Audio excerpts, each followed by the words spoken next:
Welcome everyone, we are the Grin Brothers and we're ready to take down a guy with a water gun. Gonna do Pew it. pew. I'm gonna shoot him. Yeah, shoot him good. That's sausage Oh, wearing a should crown. probably save as well. That'd No, be it's handy. Nuka. Ah. Hey, well neat, we get a souvenir from it as well. Yeah, there's souvenirs all around. I said blood, not death, you're all morons!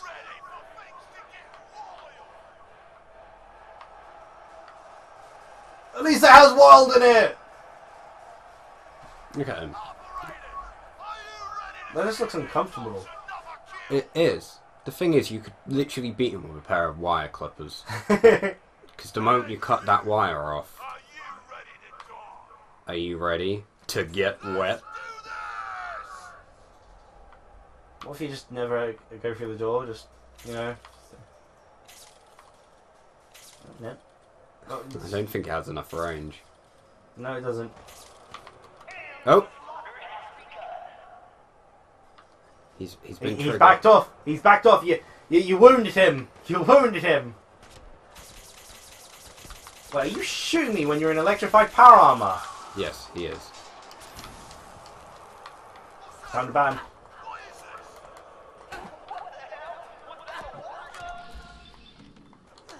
No, his one weakness. Water guns. Way!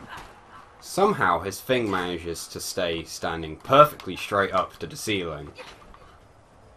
Are you trying to reload? You're in close combat. Just whack someone over the head. I think his thing's recharging. Yes. Yeah, he doesn't take damage at all. I didn't equip it onto... Yeah, so we're just going to have to keep doing this back and forth. Speaking of fighting games, though... Well, okay, random there. You know, in the middle of a fight against a person in armour, I guess that Crit! kind of, sort of, not exactly rolls into one of the other things I wanted to mention. I'm not sure if I did mention it before. I know I've mentioned it outside recording. Dear gosh, he's fast. Stop running away! But Nintendo Switch Online... really can't convince me to get it when they did something as annoying as they did recently in introducing a game to their NES Online service that would have actually been worth getting the Switch Online for, and then proceeding to make it Japan only. Oh!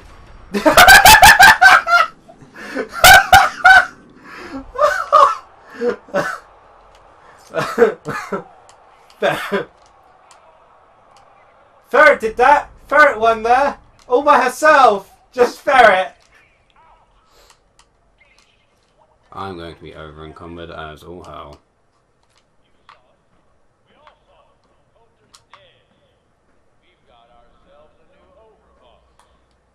And you'll live long and happy lives.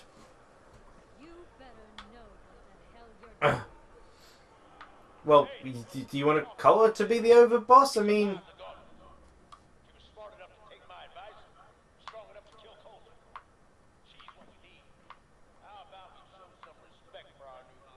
Why don't you become the new leader? He does explain it if you have him as a companion. He says that he's not... You mean much like the Preston thing? Yeah, he's not one for the leader role, personally. I'll just make all the decisions. Gadge. Gadgy.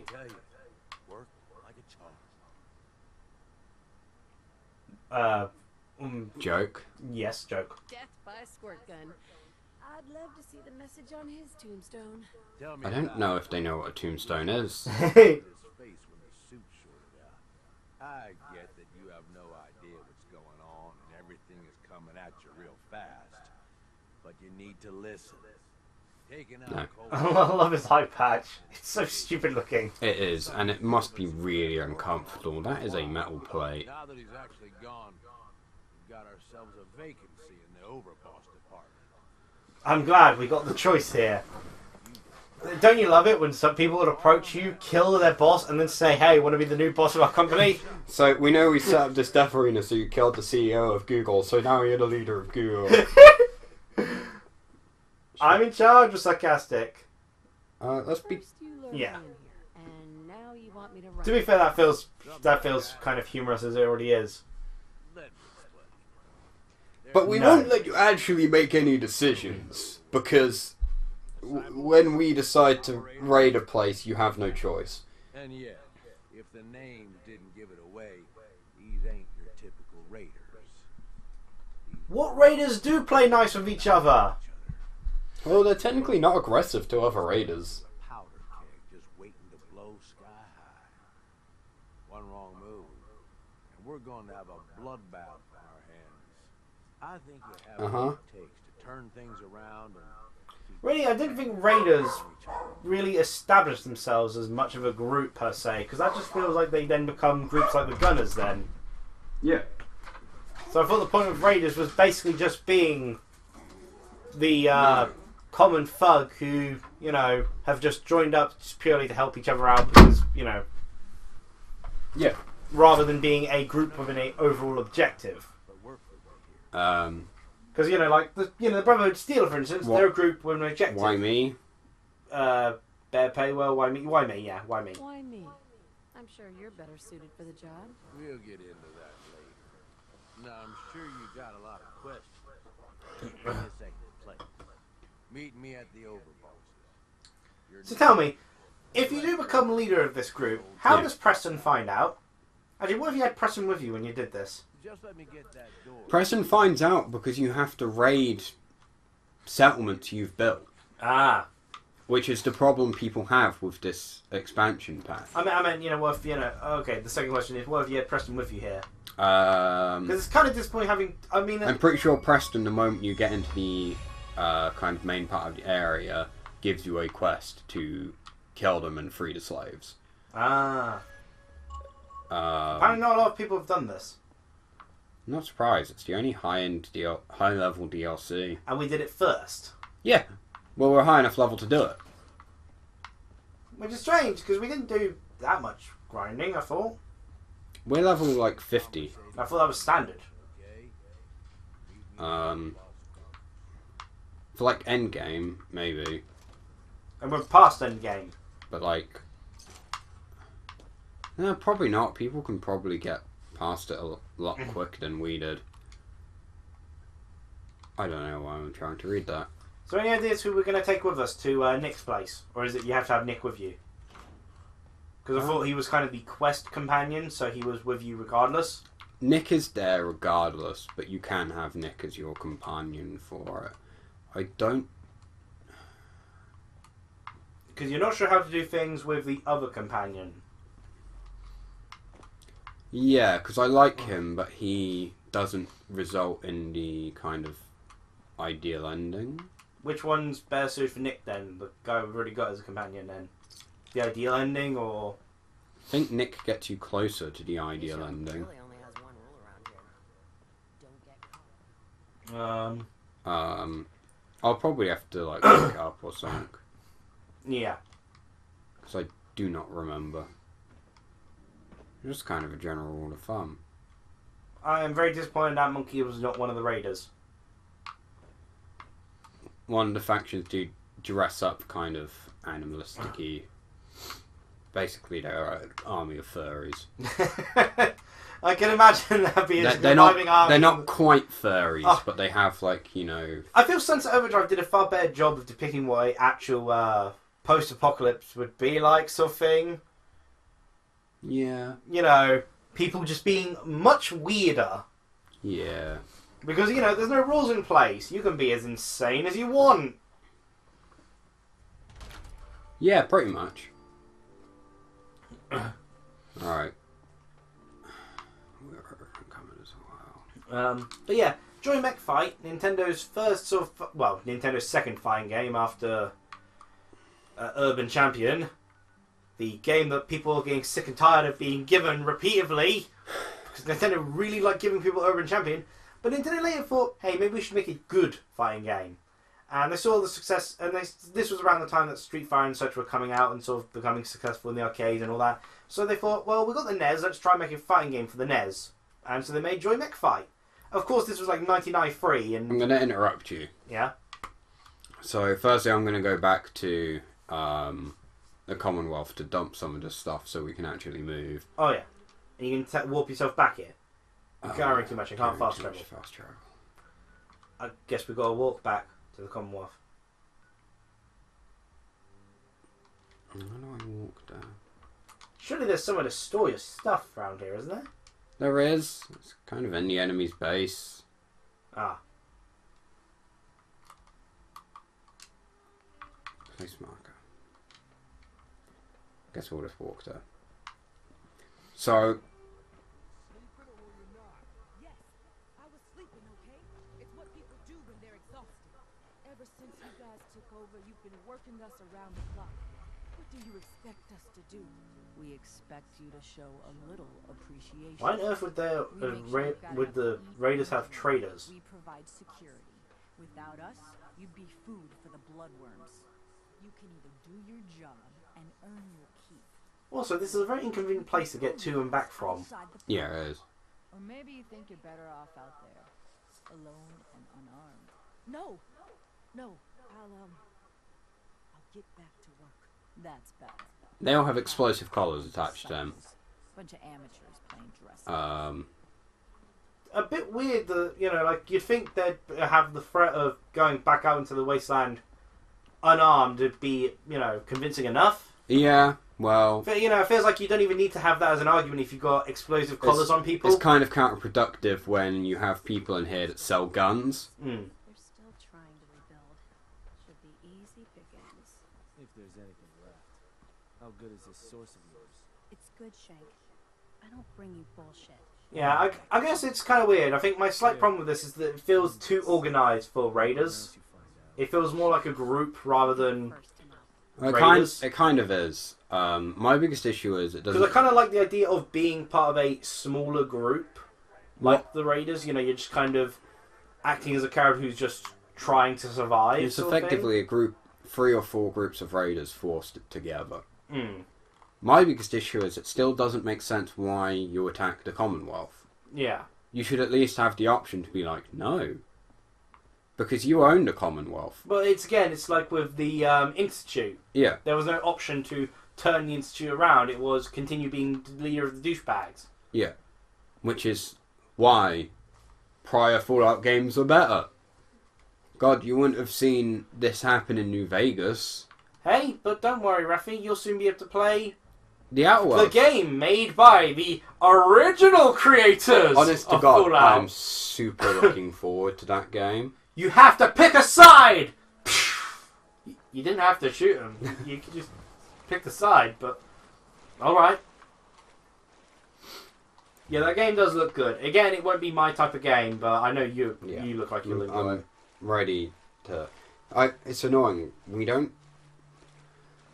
I don't know what it's coming out on. I know it was only kind of like, teased.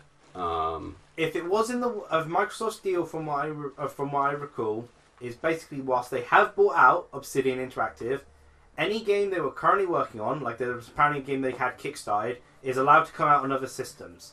Well, Future games after whatever they were working on at the time will probably be Microsoft exclusive. So my confusion comes from the fact that before we even knew if there was actually going to be a Pokemon game, our store had pre-orders ready for Pokemon.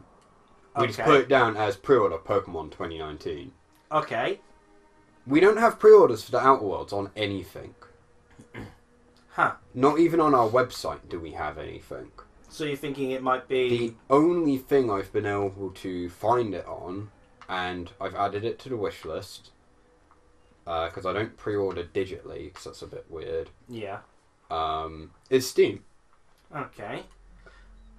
Well, I've not found it anywhere else. It's very confusing. To be fair to me here, I try to pre-order half my games, and I can't do those until like maybe a month before they even come out. Yeah. Because most of your fellow co-workers look at me and go, "What?" Only like one guy seems to know the games I'm talking about. What? No. Like, Dragon March for Death is coming out digitally this month, and it's coming out physically in 2 months' time.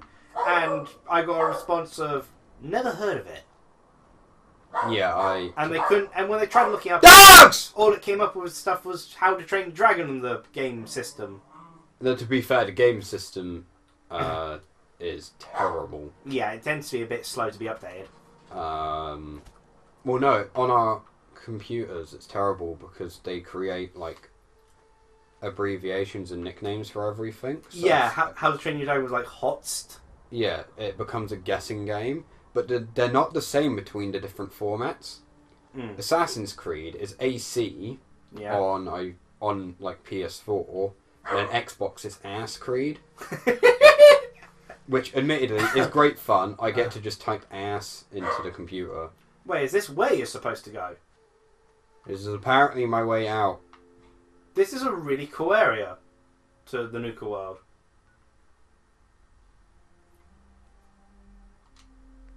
I guess I just walked past it. Yeah. This is Nuka-World. Yeah, I really like that this little abandoned building there. It's actually really cool. That. Yeah. It's like I guess a shopping mall. Like a little shopping village that's been abandoned. Yeah, I think in regards to the Obsidian interactive stuff, though, or any of Microsoft's purchases, much like with Minecraft, if it's out on a system or if it's planned on a system before the purchase, Microsoft are okay with it coming out. Because Microsoft are pretty chill dudes. At the moment. I mean, heck, Rare barely made any games for them and kept making games for the handhelds for most of their period of time. Yeah. I'm surprised Microsoft Which is never funny. tried to make a handheld. Which is funny, because as an example with Rare Replay, no one ever brings up the Rare handheld games. Yeah. Like, considering that Rare, throughout most of the Xbox period, mostly released handheld games for the GBA, no one seems to bring up Rare's handheld games. Heck, the weirdest thing is a lot of Rare made a lot of handheld versions of a lot of the games they were making on the consoles at the time. I wonder. And the biggest sort of little surprise is that Conker actually managed to get released as actual Conker, because Conker's Pocket Tale was released on the Game Boy Color. So there is kid-friendly Conker with a game of his own before Bad's Fur Day was made. Amazing. Hello, grass. Hi! The grass is very excited to see you. I've got to try and figure out how to actually get out of here. Yes.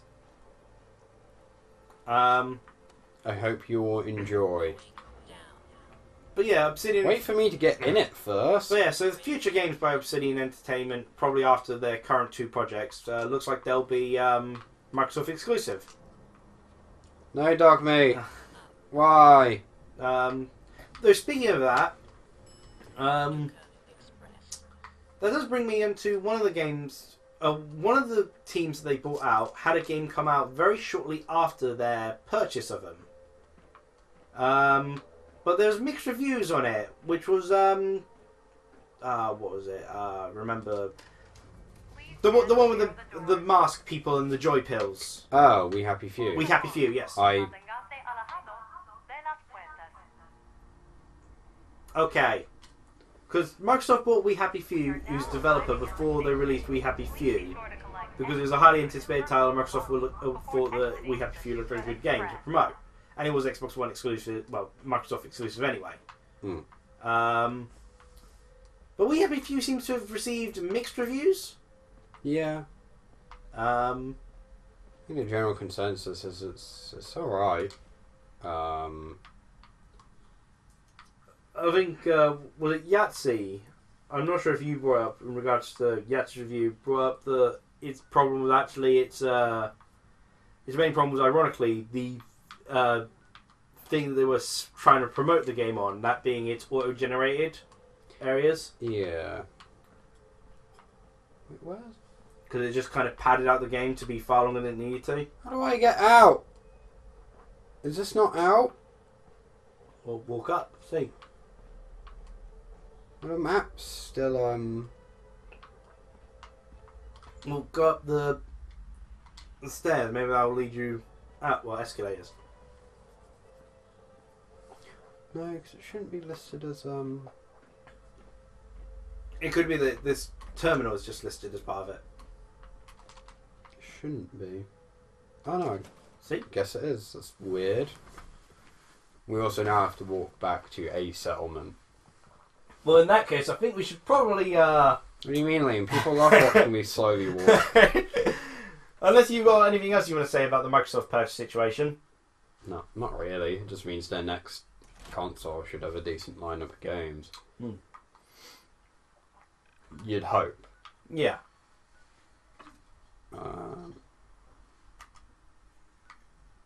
I mean, a lot of people are quick to blame Microsoft for the direction Rare went, but I feel that the direction Rare went would have been similar even if they were owned by Nintendo.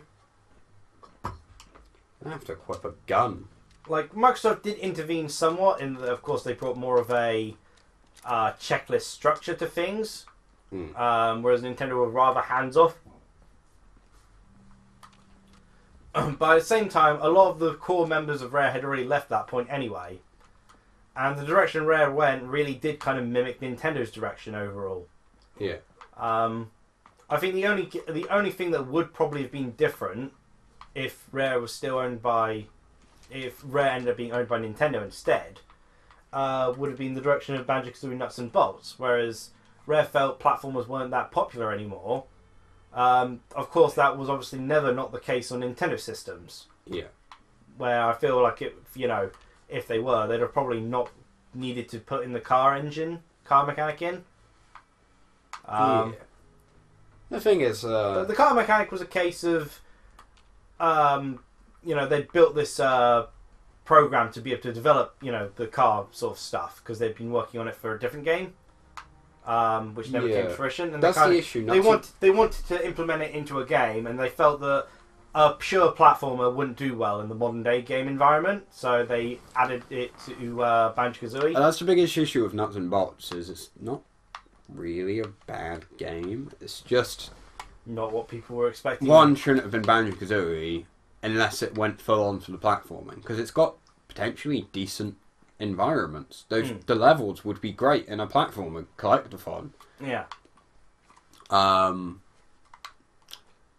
And in like a similar sense, it would have been. Either that or it needed more of a balance. From what I hear, it's way too much of the vehicle section. Yeah. Or if it was just vehicle based, it would have been fine. But if it was just vehicle based, it had no reason to be Banjo-Kazooie. Because let's see, that vehicle based thing they had. Let's see. Originally, it was for Donkey Kong Racing on the GameCube, which was to be a spiritual successor to Diddy Kong, which would have been cool. Then it became Saber Wolf for the original Xbox. Then that got split off into one side being Cameo, Element of Power, that development stuff went to, and the other side is they were playing basically a Mario Kart game, but with their own characters and IPs for the Xbox 360. Which would have been amazing. Yeah. But then that idea didn't come to fruition. Then they had this whole vehicle building mechanic and vehicle for Banjo-Kazooie and all that. And it's like, well, we need something to spice up Banjo-Kazooie. We'll implement that in. So it was a long process of them working on this vehicle design. They really, really wanted to make a racing game again. Yeah. I mean, they've had a history of it with RC Pro-Am. Has Rare actually been up to anything? Sea of Thieves, mostly. And keeping Sea of Thieves going. Apparently, has Rare actually been up to anything? I'm not sure outside of Sea of Thieves. They've probably got. They can make more than one game at a time. So they have probably got another project going on. No idea who's working on the Battletoads remake. That could be Rare. Well, new Battletoads game. I know I'm carrying too much. Yeah, so we spent a long time, Rafi, just walking here. So we'll end the episode here because it's already. I expected you to end it, but you just. Yeah, sorry, we had stuff to talk about, so it was worth talking about. All right. Cheerio. Bye.